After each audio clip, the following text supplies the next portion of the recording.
Have you ever misjudged someone, only to find out they were nothing like you imagined? On a quiet afternoon aboard a first-class flight from Boston to Los Angeles, a sharply dressed businessman rolled his eyes at the man sitting beside him, a tall, soft-spoken passenger in a hoodie and baseball cap. To him, this was just another entitled athlete, probably rich from endorsements, disconnected from reality. Without realizing it, he was sitting next to Tom Brady. Yes, that Tom Brady. The 7-time Super Bowl champion, the man millions revere and critics often misunderstand. But in that moment, he was just another face in the crowd. And the businessman? He didn't hold back. Sarcastic jabs, dismissive comments, even a few passive-aggressive remarks about guys who throw balls for a living. He had no idea who he was talking to, and more importantly, he had no idea what Tom Brady had been through. The adversity, the heartbreak, the relentless work, and the deeply personal sacrifices that shaped the legend he was mocking. This story isn't just about a rude man on a plane. It's about what happened next, when the truth came out. It's about how a single encounter, one flight, one conversation, shattered assumptions and revealed the depth of a man who's often misunderstood by the world. Because behind the records, the championships, and the fame lies a human being who once sat on the bench for years in Michigan, who was picked 199th in the NFL draft, who heard, "You're not good enough" more times than most can imagine, and who turned all of it into fuel for something greater. In the next few minutes, you're going to hear a story that might just change the way you look at Tom Brady forever, so stay with us until the end. Because what happened at 30,000 feet is not just surprising, it's profoundly human. A seat beside a stranger. The flight had barely finished boarding when the man in the tailored blazer slumped into seat 3A. He was clearly used to first-class treatment, quick to wave off the attendant, eager to dive into his laptop, and not at all interested in conversation. Tom Brady was already seated beside him, inconspicuously. No entourage, no noise. Just a calm presence, hoodie up, eyes closed, perhaps enjoying a rare moment of quiet. But the man beside him couldn't help noticing. Something about Tom's face felt familiar, and that irritated him. He wasn't a fan of celebrities, especially athletes. He believed they were overpaid, pampered, and rarely grateful. To him, success meant years of boardrooms, investments, and sacrifices behind a desk, not a kid's game. So when the flight attendant addressed Tom politely, the man smirked. "Must be nice," he muttered loud enough. "Playing football and getting treated like royalty." Tom opened his eyes slowly, gave a half smile, and responded gently, "I'm just grateful to be here, like everyone else." That humility? It annoyed the man even more. He scoffed and dove back into his emails. For the next hour, subtle digs continued, comments about athletes retiring too late, jokes about concussions. Even a swipe about how some people win the genetic lottery and coast through life. Tom didn't bite. He listened, nodded, sipped water. And just before lunch service, he asked, "So what do you do?" That cracked something open. The man launched into his story. Investment banking, long hours, mergers, and the weight of being the provider in a high-pressure world. He spoke with pride, but also a strange undertone of resentment, like the world didn't see his sacrifices. Tom nodded again. "Sounds like you've worked hard. That takes grit." The man paused. Something shifted. Grit. He wasn't expecting that word. It didn't sound like a football player's vocabulary. For the first time, he looked closely. That jawline? The eyes? Could it be? And just as recognition began to dawn, a flight attendant passed by, smiling, and said it casually, "Mr. Brady, would you like a second bottle of water?" The man froze.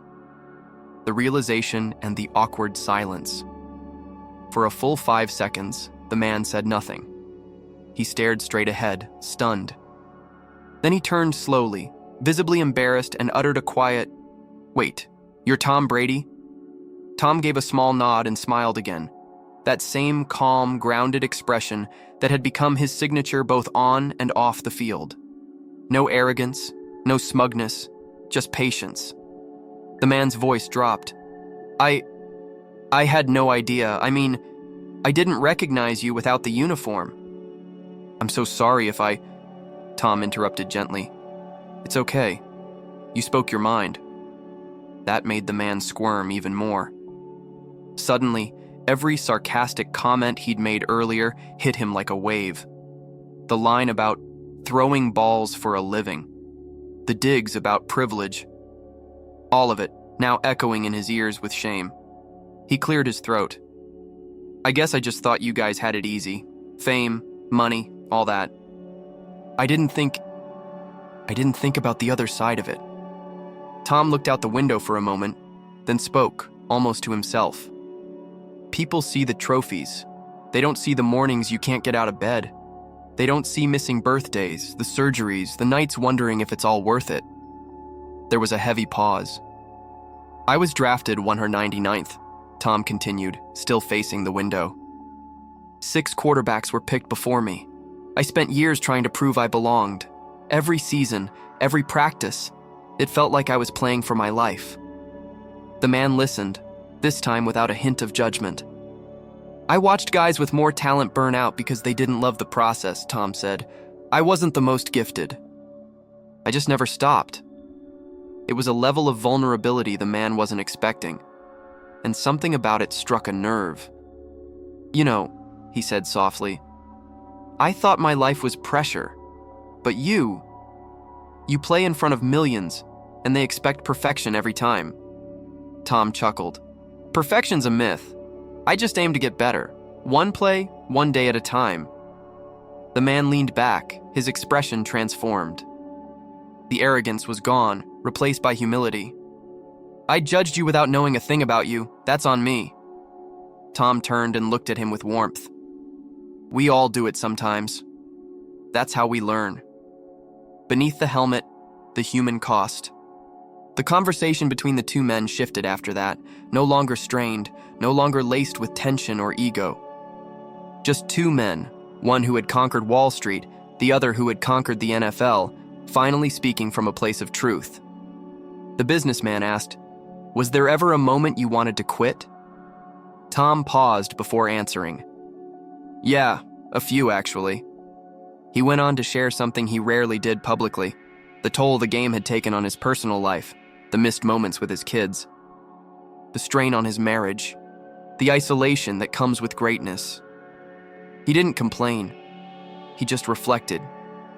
People think the hardest part is the hits on the field, Tom said, but the hardest part is the emotional hits, the moments you realize the world is cheering while you're breaking inside. The businessman was stunned. This wasn't the version of Tom Brady he had seen on TV, the perfect passer, the face of victory. This was the man behind the number 12 jersey, vulnerable, honest. I remember after Super Bowl LI, Tom said, everyone was calling it the greatest comeback of all time. But all I could think about was my mom. She had just finished cancer treatment. That win? It wasn't for headlines. It was for her. His voice broke just slightly.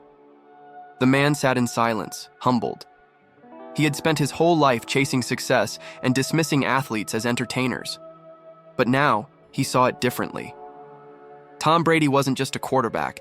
He was a father, a son, a husband, and a man who had carried the weight of a nation's expectations on his shoulders, all while quietly managing his own personal storms. I've learned, Tom said, that real strength isn't about never falling. It's about standing up every single time you do. And suddenly the man understood something he never had before. Behind the polished image and the championship rings was someone who had fought, not just on the field, but in life.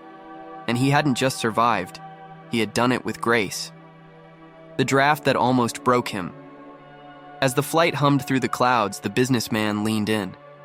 You mentioned being picked 199th. What was that like? Tom smiled, but it was tinged with memory, a mix of pain and gratitude. The draft? That was one of the longest weekends of my life. He described it vividly. I sat on the couch with my parents in San Mateo. I kept waiting and waiting. Every time the phone rang, I thought, this is it. And then it wasn't. 6 quarterbacks were chosen before him.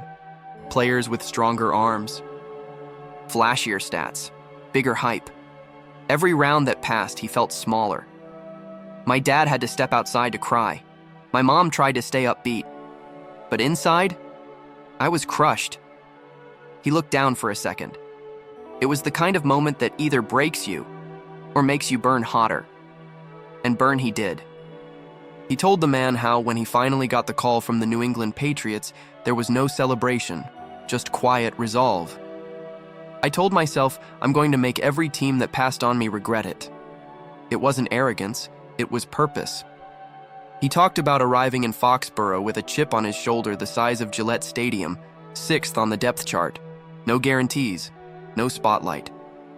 Just brutal winter practices, film study, and a belief, one that no scout or analyst had seen, that he could lead. I didn't care about flash, he said. I cared about winning. The businessman, who once believed athletes didn't understand pressure, now saw the truth. Brady had been forged in rejection. Not handed success, he built it. And that seed of doubt from draft day, it never left him. It became fuel. The game that defined a legacy. The businessman asked the question carefully, almost reverently. Was there a moment when you knew you had made it? Tom didn't answer right away. He looked ahead, reflecting. Yeah, he finally said. Super Bowl XXVI. It was February 3rd, 2002. Tom Brady, just 24 years old, was thrust into the spotlight after Drew Bledsoe's injury had unexpectedly made him the starter. Nobody expected the Patriots to win, not against the St. Louis Rams, the greatest show on turf. I remember standing on the sideline with 1:21 left on the clock, he said. Game tied, no timeouts.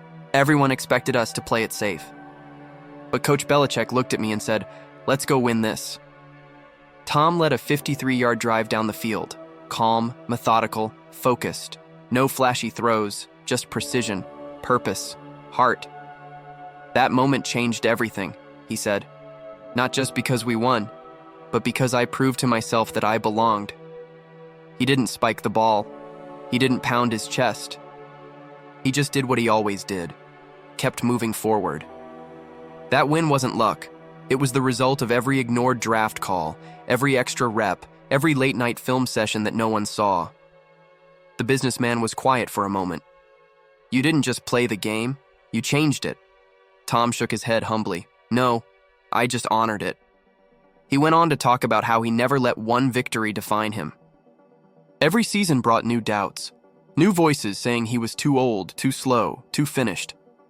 And every year, he said, I showed up to prove them wrong, not with words, with work. The man looked at him differently now, not as a celebrity or athlete, but as a man who had earned everything the hard way. You've been underestimated your whole life, the man said. Tom nodded. And that's the greatest gift I ever got. A lesson at 30,000 feet. The cabin lights dimmed as the flight neared its final hour. Most passengers had drifted into quiet, but in seat 3A, the businessman sat wide awake, his perspective permanently altered. He looked at Tom Brady, not with awe, but with respect. Can I ask you something? He said. How do you stay grounded? After all this, the fame, the records? Tom leaned back, thoughtful. I remind myself that I'm not bigger than the game, or the people around me. I still call my parents before big games. I still wake up nervous on Sundays. And I still feel like that kid from San Mateo who just wants to play. He paused. And when it ends, because it always ends, I hope people remember how I treated others more than what I achieved. That hit the man hard. He thought about his own life, the deals, the deadlines, the pride. How many people had he brushed aside, judged quickly, or underestimated? How do you handle people who doubt you? He asked. Tom smiled. By thanking them. The man blinked. Thanking them? Yeah, Tom said, because doubt is fuel, disrespect is firewood, and every time someone says you can't, you just quietly go out and do it. That final line stayed with him. Quietly, go out and do it. The businessman realized that while he had achieved much, he had done so often looking down on others, assuming judging, dividing. But here was a man who had reached the peak of sports history and had done it by lifting people up, staying humble, and never needing to shout. The silence between them wasn't awkward anymore. It was mutual understanding. For the first time on that flight, the businessman smiled. Not the smug kind, but one full of gratitude. "Thanks for talking to me," he said. Tom nodded. "Thanks for listening." Wheels down, hearts changed. As the plane began its descent into Los Angeles, the businessman packed up his laptop, but this time more slowly, less rushed, less important. He glanced at Tom Brady, who remained calm, hands folded, eyes steady.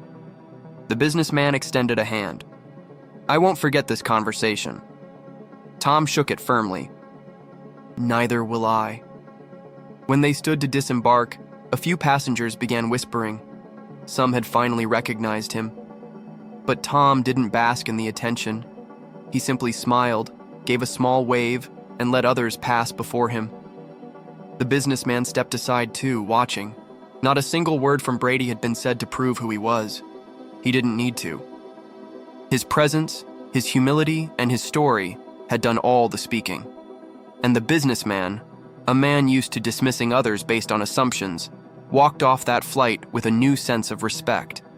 Not just for Tom Brady, but for every quiet battle others might be fighting. That day at 30,000 feet, he didn't just learn who Tom Brady was, he learned who he had the chance to become. A moment that changed more than one life. Some stories live in headlines, others live in hearts. This one, it may never make the sports pages, but it left a mark far deeper than stats or scores ever could. Because sometimes all it takes is one unexpected moment, one conversation, to reveal the truth behind a legend. Tom Brady has thrown more touchdowns than almost anyone in history. He's lifted the Lombardi Trophy 7 times, but perhaps his most powerful legacy isn't what he did with a football. It's how he carried himself when no cameras were rolling. He didn't lecture. He didn't correct. He just lived his truth, with quiet strength, with humility, with relentless grace. And in doing so, he turned a moment of judgment into a moment of transformation, not just for himself, but for the man beside him. And maybe now, for you too. Because we all sit beside strangers in life. The real question is, do we see them? What do you think was Tom Brady's most defining moment? Leave your thoughts in the comments. We'd love to hear your story too. And if this moved you even a little, don't forget to like, subscribe, and share this video with someone who still believes character matters more than reputation. In our next story, we'll explore how a single act of kindness off the field revealed more about Tom Brady than a Super Bowl ever could.